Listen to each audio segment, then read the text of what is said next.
Tuntutan kaum buruh agar upah tahun depan naik 15% direspon oleh Kementerian Ketenagakerjaan. Adalah Sekretaris Jenderal Kemenaker Anwar Sanusi yang memastikan upah minimum provinsi tahun depan bakal naik. Tentunya UMP 2024 naik, mudah-mudahan tidak diprotes pengusaha, kata Anwar sebagaimana diberitakan sejumlah media. Kendati begitu, Anwar belum bisa membeberkan berapa persen kenaikan UMP tahun 2024. Pasalnya, besaran kenaikan upah masih terus dibahas. Membaca berita itu, saya mencium bau tidak sedap dari pernyataan Sekjen Kemenaker tersebut. Kalimat mudah-mudahan tidak diprotes pengusaha seolah-olah memperlihatkan ketakutan dari Kementerian Ketenagakerjaan terhadap pengusaha jika upah dinaikkan. Padahal, bukan hanya pengusaha yang bakal melakukan protes. Jika kenaikan upah tidak sesuai dengan harapan kaum buruh, buruh pun juga akan melakukan protes. Lantas, kenapa yang dikhawatirkan adalah protes dari pengusaha? Atau memang selama ini protes buruh dianggap hanya angin lalu belaka? Saya Kahar Sayono mengajak Anda untuk membedah sengkarut tentang kenaikan upah minimum tahun 2024 di channel YouTube Bicaralah Buruh ini.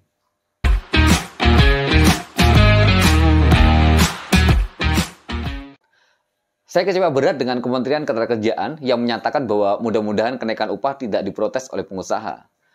Pernyataan mudah-mudahan tidak diprotes pengusaha dapat diartikan membenturkan atau menghadap-hadapkan tuntutan buruh dengan pengusaha. Ini dapat mengaburkan perdebatan penting tentang kenaikan upah. Padahal, kenaikan upah yang layak adalah hak dasar setiap pekerja. Karenanya, tidak tepat jika ada yang menganggap kenaikan upah sebagai sesuatu yang dapat diprotes atau dinegosiasikan dengan kepentingan pengusaha. Bagaimanapun, kenaikan upah yang memadai tidak hanya bermanfaat bagi pekerja, tetapi juga penting untuk keberlanjutan sosial dan ekonomi masyarakat secara keseluruhan. Upah yang lebih tinggi dapat membantu mengurangi ketidaksetaraan, mengurangi kemiskinan, dan mempersempit kesenjangan. Isu upah merupakan salah satu perdebatan sosial dan ekonomi yang paling penting di seluruh dunia. Ini bukan hanya masalah Indonesia. Para buruh yang merupakan tulang punggung perekonomian memiliki harapan dan aspirasi yang jelas terkait dengan upah yang mereka terima atas pekerjaan mereka. Dengan demikian, sekedar menyatakan tahun depan upah akan naik bukanlah jawaban yang diharapkan oleh kaum buruh.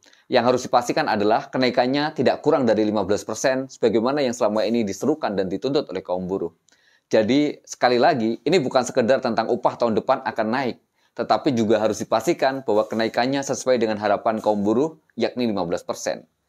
Terkait dengan alasan mengapa tahun depan kenaikan upah harus 15%, sudah banyak penjelasan yang disampaikan. Teman-teman bisa menyimak penjelasannya dalam beberapa video yang tayang di channel YouTube Bicaralah Buruh ini.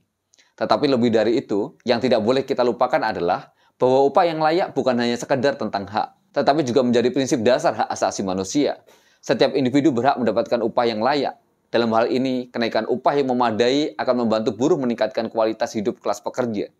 Dengan upah yang mencukupi, buruh dapat membeli makanan sehat, tinggal di perumahan yang layak, dan memastikan anak-anak buruh memiliki akses ke pendidikan yang lebih baik. Dan jangan lupakan bahwa upah yang layak dan memadai memiliki potensi untuk meningkatkan motivasi dan produktivitas. Ketika buruh merasa dihargai dan kompensasi mereka sebanding dengan usaha yang mereka keluarkan, mereka lebih cenderung bekerja dengan tekun dan berdedikasi. Upah yang layak juga mendukung pertumbuhan ekonomi. Ketika buruh memiliki daya beli yang kuat, mereka akan lebih sering berbelanja, produk-produk ada yang membeli, dan pada gilirannya dapat meningkatkan bisnis lokal, serta menciptakan lapangan pekerjaan. Dengan upah yang mencukupi, buruh memiliki peluang untuk mengembangkan diri mereka dan menginvestasikannya dalam pendidikan. Ini bukan hanya menguntungkan kaum buruh sebagai individu, tetapi juga akan mendorong perkembangan sosial dan ekonomi yang berkelanjutan. Dan pada akhirnya, upah yang memenuhi kebutuhan hidup yang layak adalah langkah menuju masyarakat yang lebih adil dan berkeadilan. Ini menciptakan landasan yang kuat untuk mengurangi kemiskinan, ketidaksetaraan, dan penindasan.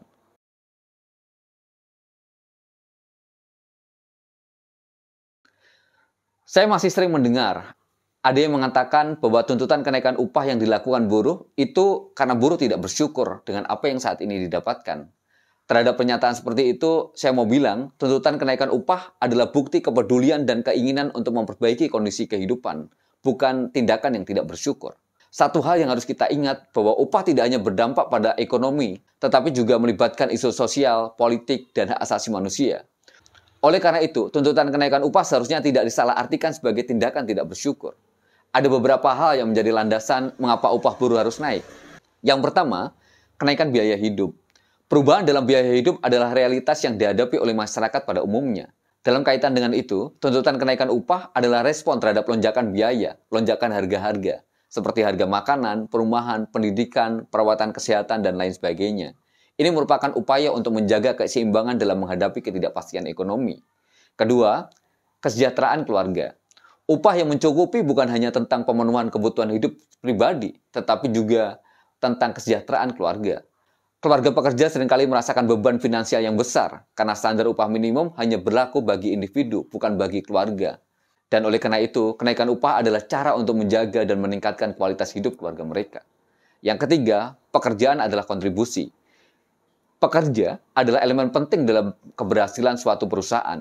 Mereka menciptakan nilai ekonomi dengan usaha keras dan dedikasi yang mereka lakukan. Tuntutan kenaikan upah mencerminkan aspirasi untuk mendapatkan penghargaan yang sebanding dengan kontribusi yang mereka berikan kepada perusahaan.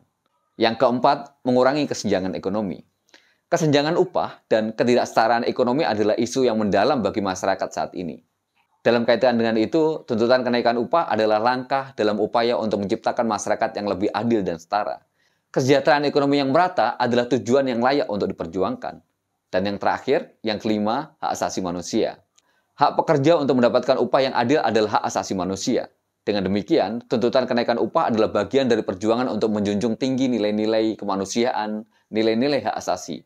Ini lebih dari perdebatan soal ekonomi, karena berbicara tentang upah juga bicara tentang moralitas, bicara tentang keadilan, dan bicara tentang kemanusiaan. Jadi jelaslah sudah, tuntutan kenaikan upah bukanlah tindakan yang mengabaikan rasa bersyukur atau menolak pemberian yang diterima. Sebaliknya, ini adalah tanda peduli, keprihatinan, dan keinginan untuk menciptakan kondisi hidup yang lebih baik. Kenaikan upah 15% sebagaimana yang dituntut oleh kaum buruh bukan tanpa dasar. Oleh karena itu, demi keadilan, Kementerian Ketenagakerjaan harus memperhatikan tuntutan ini dengan sungguh-sungguh. Bukannya justru khawatir akan diprotes oleh pengusaha jika mengabulkan tuntutan dari kaum buruh. Itu saja dari saya, sampai bertemu kembali dalam Bicara Buruh berikutnya.